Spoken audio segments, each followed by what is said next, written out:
Welcome to our show, Unlearning, with me, Skhumbuzo Jwara, where each week we discuss a social issue through the lens of a book I've read.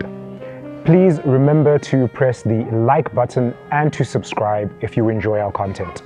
It really helps and places our channel higher up in recommendations.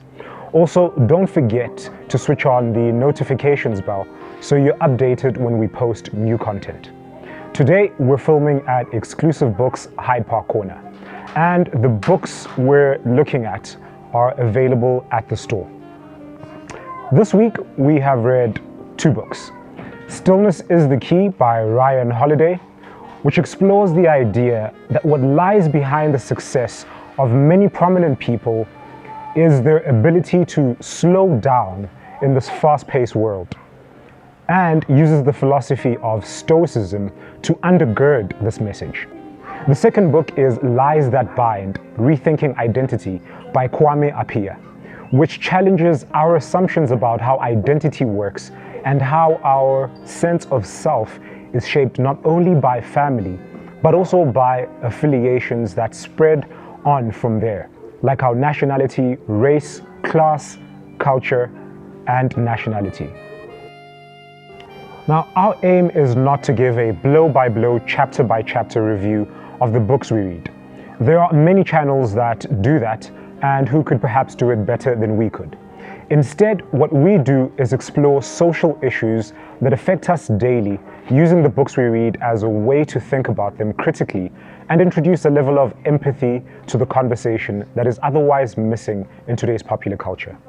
We do, however, give a review of the books we read on both Instagram and TikTok, and you can follow our pages on the links we'll provide below. Our world is better off now than at any point in human history, but at the same time, things have never been worse. While we live in times of unprecedented wealth, where over the last 40 years, more wealth has been created than at any point and any time in human history, we also live in a time where inequality is the worst that it has ever been. This paradox of unprecedented wealth and unprecedented income inequality expresses itself in our daily lives and how we interact with one another. And most importantly, in how we see our own lives as either being financially or emotionally fulfilled or deficient.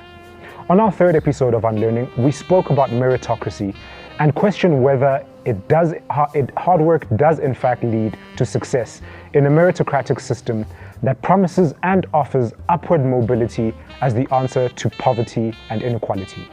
You can have a look at the previous episode on the link below. And this promise of upward mobility as an answer to inequality tells those who don't live lives of opulence and success in a consumerism-centered society that the only way to reach that life is to escape their conditions.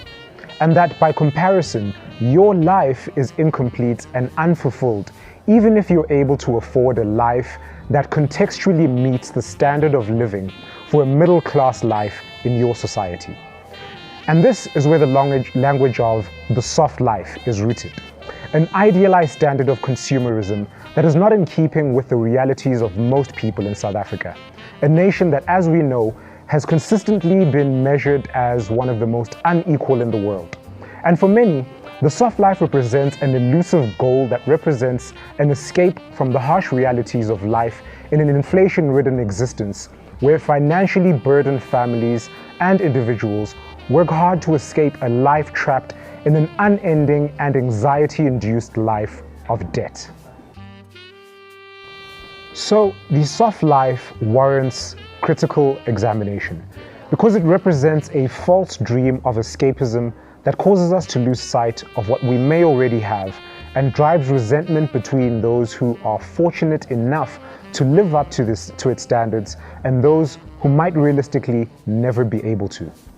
In his 2009 speech at the Nelson Mandela Memorial Lecture held at Wits University, former President Thabo Mbeki drew from an opinion piece written by former hedge fund manager, businessman and philanthropist George Soros, which critiqued society for upholding wealth accumulation as a value system. President Thabo Mbeki used this to warn about what he believed was happening in South African society. In speaking about the inclination to uphold wealth accumulation as a value system, the president said, quote, "What this means is that many in our society have come to accept that what is socially correct is not the proverbial expression, manners maketh the man, but the notion that each one of us is excellent as a human being, as our demonstrated wealth suggests." This idea that not only wealth, but wealth that is apparent for all to see is at the heart of the anxiety-inducing pursuit of the soft life. There was a time where in communities across the country, a signal of relative wealth amongst young people was who was carrying a lunchbox with a cheese sandwich, because the price of cheese was higher than that of polony or peanut butter sandwich. And so we called the kid who came from a family that was seemingly more well off than our own, the cheese boy. The term became synonymous with privilege, so synonymous with privilege that it extended to anyone who exhibited traits of what is considered wealthy. A Model C school accent with polished English, a cheese boy or a cheese girl. You wear the latest fashion brands, a cheese boy or a cheese girl. A generation of those same children are now adults and describe a more opulent lifestyle than theirs as the soft life. I am of the view that the soft life as an idealized lifestyle is made more deeply problematic because it is seen and admired through the lens of classism. Now, classism is one of the terms so ubiquitously used, simply that it is often used by everyone, that its genuine meaning is lost. In his book, The Lies That Bind, Kwame Appiah discusses class and reminds us that the word we use today can mostly be attributed to the meaning Karl Marx had when, during the early days of industrialization, he distinguished between two main classes, defined by their relationship to the means of production, as he put it. The bourgeoisie, who were the owners of factories and represented the elite, and the working class, who Marx termed the proletariat. Now, as a South African, one might be familiar with how once upon a time, and still today in some spaces, cheese boys and cheese girls, who we touched on earlier, were also described colloquially, or in slang, as amabhujwa. Kwame Appiah explains that these classes, which can actually be further divided for detail, but this episode isn't focused on Marxist economics or philosophy, so we'll remain where we are, behaved in ways that took pride and exhibited the behaviors unique to their class position. Workers or the proletariat, for instance, would drink at particular places, perhaps taverns, while the bourgeoisie tended to drink at more upscale and affluent locations that were not affordable and therefore inaccessible to the proletariat and the workers. Economics has distinguished between the classes in different ways today, where we speak of the working, middle, upper middle, and affluent classes. But the point remains. Using this as a lens through which to view the allure of the soft life, it becomes evident that in today's modern society, where social media has collapsed the boundaries between what we have access to, the allure of a soft life is deeply entrenched in how the less privileged or working class view a life that is less oppressive and filled with less struggle than their own.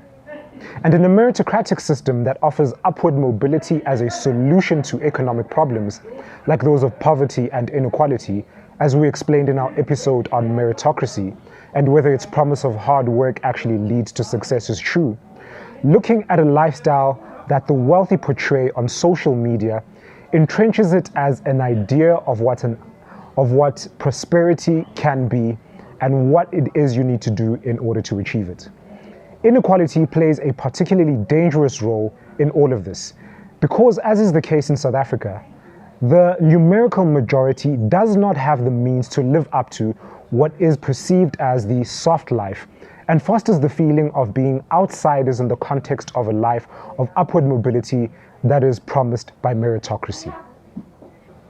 The soft life, as defined solely by the extent to which one exhibits and flaunts their wealth for all to see, has consequences on dating life and in our relationships, on our perceptions about our own worth and quality of our careers, and even how we see ourselves. In the dating life, for instance, the standard for what a desirable and successful date looks like has become imbued with expensive dinner or lunch dates. The expectations for vacations with a person one doesn't yet fully know, and sending a woman money before you're even in a relationship with her. The most recent statistics by the Research Institute of Southern Africa Labour and Development Research Unit at the University of Cape Town convey the harsh realities of South Africa's economic landscape. According to them, 50% of South Africans are chronically poor. Only 20% of South Africans belong to the stable middle class and 4% to the elite. The rest belong to the transient poor at 21% and the vulnerable middle class at 15%. So when people are pressured to live up to the expectations of the soft life, even when they have relatively well-paying jobs, it becomes clear that the only means by which those expectations are met is through credit. And according to South Africa's First National Bank research into middle-class income earners in South Africa, it takes an average of 5 days for this group to spend 80% of their monthly income. This income group survives the rest of the month with the remaining 20% of their salaries. I am of the view that the allure to the soft life, which causes so many to add financial pressures to their lives in hopes of living up to an obscure standard of life that isn't grounded in the reality of most of our lives, can only be reduced by ourselves as individuals. Whatever your income level, the only tonic to the pressures of the soft life as portrayed by extravagant flashes of wealth flaunted for all to see is to reject its influence on your own life. In thinking about how to do this, I was reminded of the words by former Roman Emperor Marcus Aurelius in his journals that have since been released in a now popular book, Meditations. In one of the entries, Marcus Aurelius writes, "Whenever you want to talk about people, it's best to take a bird's eye view and see everything all at once: gatherings, armies, farms, weddings and divorces, births, deaths and courtrooms or silent spaces, every foreign people, memorials, markets, all blended together, arranged in a pairing of opposites." What Marcus Aurelius was suggesting is that we take a step outside of ourselves and have a look at everything so that we are able to see what is truly worthy of following and living our lives against or aligned to. Taking a holistic view of everything all at once gives you perspective. That perhaps the soft life we seek exists in many aspects of our own lives, but not as flashy or extravagantly as portrayed in social media. It's the moments you have with loved ones, when cooking for family, the braais once ever so often with friends you see only a few times a year, because your lives are filled with your individual pursuits towards your dreams. The times when you get to wake up in the morning to someone you love, kiss them despite their morning breath because there is joy in that moment. When you finally summon up the courage to tell someone how you feel. When you take the plunge and launch your business, which was once only an idea on paper. The quiet moments after a long day when you have a glass of wine and feel you deserve it because you did all that you could. The soft life is everything that isn't flashy and extravagant. No one else needs to see it in order for it to be true. In Stillness is the key. Ryan Holiday explores an age-old Stoic principle. Simply that it is when we remain calm, despite the noise and pressures of the outside world, that we are able to find clarity of purpose and direction. And perhaps that's what we need as a tonic to the noise of a society that dictates that the only success that exists is that which is extravagant and flaunted for everyone to see.